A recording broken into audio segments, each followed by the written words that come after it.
as men, we like to know the purpose of things since it helps us to push through a process.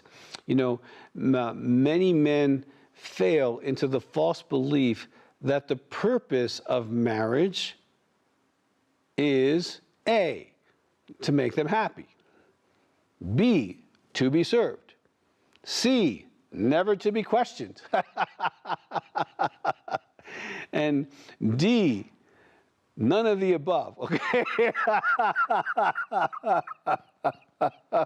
You know, the purpose is helpful to know, but if you have the wrong purpose as your definition, you are going to end up in the wrong place.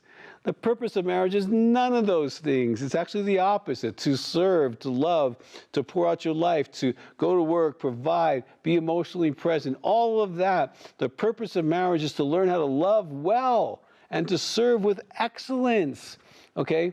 You know, rather, the purpose of marriage, and I've done many marriage conferences across the world, it is to make us Christ-like. Okay? And we will have to die in the process to become Christ-like. Romans 8, 28 and 29. And we know that in all things God works for the good of those who love him, who've been called according to his purposes. For those God foreknew, he also predestined to be conformed to the image of his Son, that he might be the firstborn among many brothers and sisters. You see, God gave you someone uniquely different from you to make you like him. Now, I'm going to have to repeat that. God gave you someone uniquely different than you to make you like him. I wish I could say that more succinctly, put it on a t-shirt, right? She's different, so I could be different. He's different, so I could be different, okay?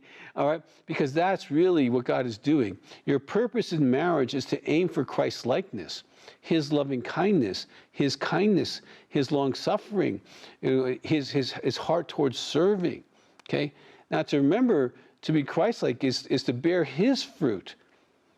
Now, in Galatians 5, 22 and 23, we're all familiar with that. But the fruit of the Spirit is, now, wouldn't this be great if we could say, but the fruit of my marriage is, wouldn't this be great if it would say, the fruit of my attitude in my marriage is, if someone wants to talk about me being married to me, they would say this: the fruit of the Spirit is love.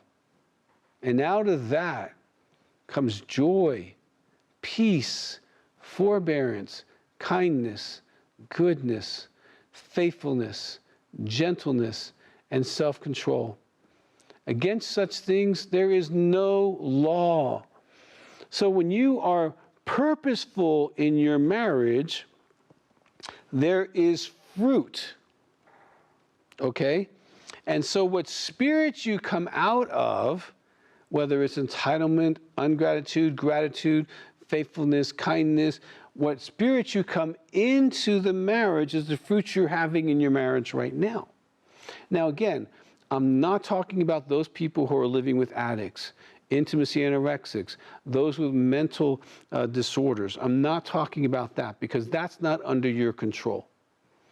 What I'm talking about in a general situation, if you are purposeful in your marriage, you can see the fruit not just in the relationship, but in your own nature. You know, am I more gentle because I've been married? Am I more patient today because I've been married? Because what happens is when you love somebody, you know, you don't want to like pick on everything, and you learn how to be patient, and you learn to let things go, and it's like, you know what? I just love them, and I'm good. I don't need to have that. I don't want to discuss that particular thing today, you know? Am I kind? Am I thinking of ways today of being a blessing to my spouse that maybe I wouldn't have thought of 5 or 10, 15 years ago because I was immature, I was self-absorbed, I wasn't as strong as a believer. I really didn't see the connection between my marriage and my faith. I didn't put that together. Do I serve better today than I did years ago? What's my attitude in being physically affectionate?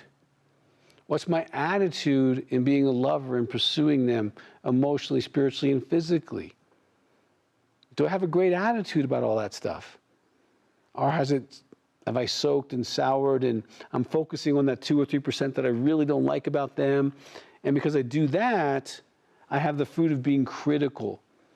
I have the fruit of being ungrateful. I have the fruit of distance in our marriage. And that's my fruit. I'm doing that. I'm the one who's not coming home on a good amount of time. I'm the one who's not picking up after myself and making my spouse frustrated with me.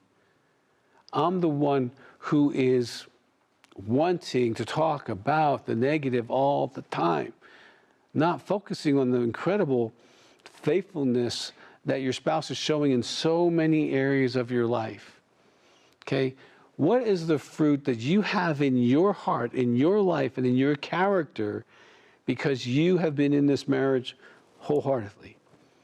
And if you're not that much different, you might consider continuing to stay with us in this program and get serious on how to really love a woman, because if you're purposely moving towards your spouse and you're purposely loving them, you got to change.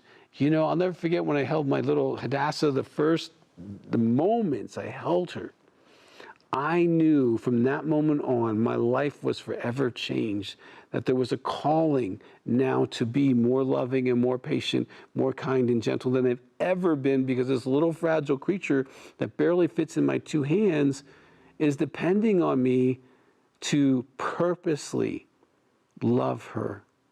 And in the same way, when you get married, there's this awareness that you have to be intentional and be on purpose and be focused to love them really, really well.